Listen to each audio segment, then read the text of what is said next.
मोदी सरकार ने telecom sector के ऑटोमेटिक रूट में 100% एफडीआई की मंजूरी दे दी है। इसके अलावा ग्राहकों को प्रीपेड से पोस्टपेड में जाने पर दोबारा केवाईसी की जरूरत नहीं होगी।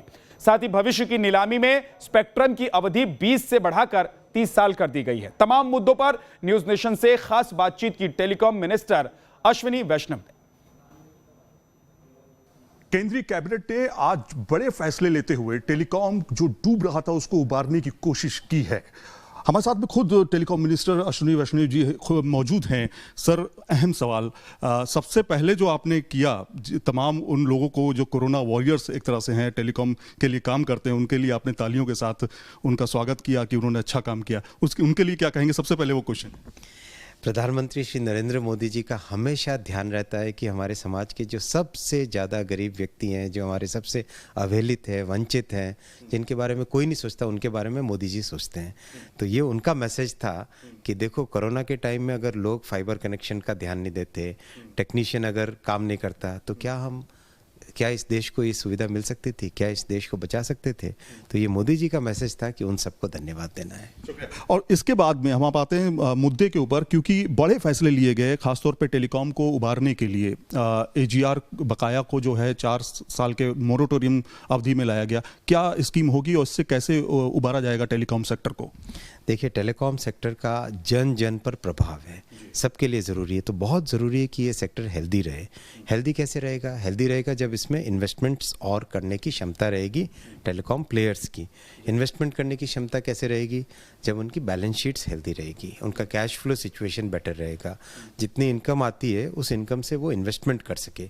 तो ये सब अवधारणा को लेके, इस पूरे पॉइंट को, पूरे के पूरे फ्रेमवर्क को लेके डीप रिफॉर्म्स, जो कि स्ट्रक्चरल रिफॉर्म्स है, एजीआर की डेफिनेशन, पेनल्टी, इंटरेस्ट, स्पेक्ट्रम, इन सब के रिफॉर्म्स को लेके साथ में ये 4 साल का मोरेटोरियम रखा गया है।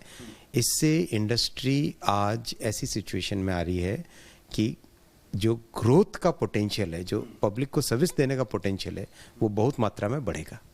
इसमें देखा यह गया है कि सर 3 से 4 हज़ार करीब करोड़ के करीब जो पेपर्स हैं, पेपर वर्क जिसको डिजिटल करने की बात की गई है, और आगे केवाईसी भी डिजिटल होगा, ऐसी बात सामने की गई है। तो लोगों के लिए कितना फ़ायदेमंद होने वाला है? क्योंकि बहुत झंझट होते हैं, सिम कार्ड बदलते हैं तो पेपर आप देते हैं जाकर के, तब बदलाव होता है। इसके लिए क्या? छोटी छोटी बातें होती हैं कि अगर प्रीपेड से पोस्टपेड में कन्वर्ट करना तो फिर से केवाईसी कराओ तो मतलब 41 लाख रुपए।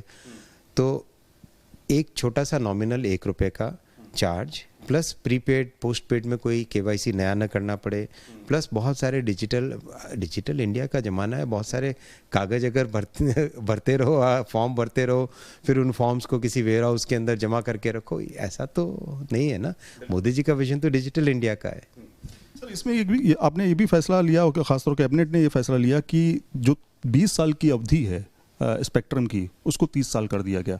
क्या फैसला है ये? ये बहुत ज़रूरी एक फ़ैसला है। इस फैसले से देखिए, टेक्नोलॉजी जितनी चेंज होती रहती है, जितना उसमें नया इन्वेस्टमेंट करना पड़ता है, जितनी प्लानिंग करनी पड़ती है, उसके लिए बहुत ज़रूरी है कि स्पेक्ट्रम की लाइफ 30 साल तक रहे।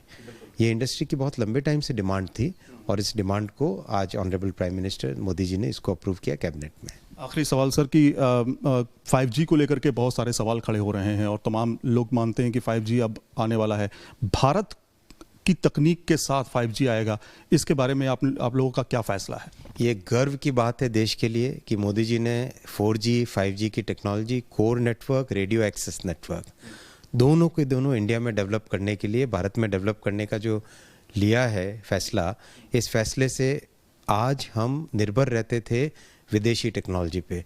अब हम भारत की टेक्नोलॉजी को भारत में प्रूव करके, उसको एकदम स्टैब्लिश करके, हम उसी टेक्नोलॉजी को विदेशों में भी ले जा पाएंगे। तो कोई टाइमलाइन इसको 5G को लेकर के है या? 4G का रोल आउट, 4G का जो कोर नेटवर्क है और 4G का जो रेडियो एक्सेस नेटवर्क है, उसका रोल आउट हम एक्सपेक्ट कर रहे हैं कि अगले साल फरवरी तक हो जाना चाहिए, और 5G उसके तुरंत बाद। तो बड़े फैसले लिए गए आज, और जिस तरह से ऑटो सेक्टर के लिए, वहीं टेलीकॉम सेक्टर को उबारने के लिए कैबिनेट ने तमाम ऐसे फैसले लिए जो चौंकाने वाले तो थे, लेकिन उबारने के लिए काफ़ी हैं। यानी आने वाले समय में टेलीकॉम सेक्टर बेहतर परफॉर्म करेगा, ऐसी उम्मीद है। वीडियो जर्नलिस्ट राकेश रावत के साथ सैयद आमिर हुसैन, न्यूज़ नेशन, दिल्ली।